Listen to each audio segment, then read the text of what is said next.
listrik kini semakin menggeliat. Mulai dari mobil pribadi, transportasi massal, gerobak listrik, dan kendaraan niaga lainnya.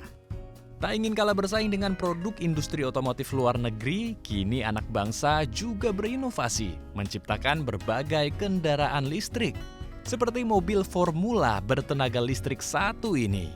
Menariknya, kendaraan ini adalah hasil karya para pelajar dari tim Arjuna atau Electric Vehicle Tim Universitas Gadjah Mada. Dengan kapasitas baterai penuh, mobil Formula listrik bertransmisi otomatis atau matic ini bisa menempuh jarak 100 km dengan kecepatan maksimal 75 km per jam.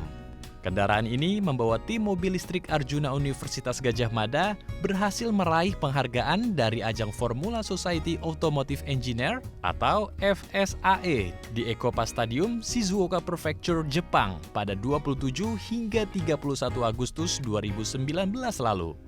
Dalam kompetisi Automotive International Student Formula Japan 2019 Society of Automotive Engineers tersebut, mobil tim Arjuna memperoleh sejumlah penghargaan, yaitu Best Presentation Design for Electric Vehicle atau EV Class dan Top 2 Overall Result for EV Class dari 27 tim EV yang berlaga dan First Finisher of Technical Inspection from Indonesia EV Team. Pembuatan mobil ini pun memakan waktu relatif singkat, yaitu kurang lebih 1 tahun. 4 bulan untuk proses desain, 4 bulan untuk proses manufaktur dan uji coba kendaraan selama 2 bulan. Oke, mungkin dari kami mindset-mindset yang perlu ditumbuhkan itu sebenarnya tentang bagaimana sih kita bisa mengembangkan mobil listrik di Indonesia. Karena di Indonesia sendiri mobil listrik sudah mulai dipercepat ya perkembangannya. Dan kami sebagai mahasiswa juga seharusnya sudah mulai mengarah terhadap riset-riset tersebut.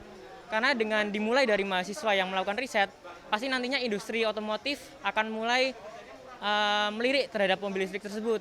Dan semoga nanti ke depannya masyarakat juga semakin peduli terhadap mobil listrik dan tertarik untuk memakai mobil listrik seperti itu. Tak hanya dari bangku universitas, ada pula formula listrik bertransmisi manual yang dibuat oleh pelajar SMKN 3 Mataram Lombok, Nusa Tenggara Barat. Dengan 4 percepatan manual ke sistem penggerak roda depan atau front wheel drive, mobil ini bisa menempuh jarak 90 km dengan maksimal kecepatan 70 km per jam. Mobil listrik ini adalah binaan PLN Peduli melalui Unit Induk Pembangunan Nusa Tenggara sebagai wujud nyata dukungan perusahaan listrik negara melalui PLN Peduli pada dunia pendidikan. Selain itu, program ini sejalan dengan transformasi PLN dalam mengampanyekan program Electrifying Lifestyle.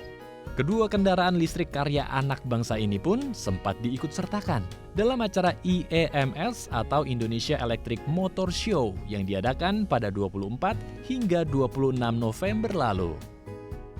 Memang mobil listrik itu adalah masa depan yang udah pasti terjadi dan kita harus antisipasi dari sekarang. Dan kita jangan cuma menggantungkan ke produk impor, tapi kita juga harus bisa punya karya sendiri. Mungkin kita baru mulai gitu ya, tapi lebih baik dimulai lebih awal. Nah, dengan adanya IEMS ini yang diadakan oleh BRIN, itu memberi tempat bagi pelajar-pelajar atau kaum industri Indonesia dalam berkreasi membuat kendaraan listrik. Jadi saya rasa acara seperti ini bukan hanya harus dipertahankan, kalau bisa dipindah lagi ke tengah kota biar bisa lebih dijangkau lebih banyak orang, sehingga itu karya-karya anak muda, anak bangsa itu bisa mendapatkan bantuan investasi, bisa mendapatkan support yang diperlukan. Jadi kita bisa memiliki industri kendaraan listrik yang tidak kalah bersaing dibandingkan dari yang impor. Dengan lahirnya berbagai inovasi kendaraan listrik karya anak bangsa dan prestasi yang telah diraih membuktikan bahwa generasi muda Indonesia mampu ikut dalam peradaban perkembangan mobil listrik dunia.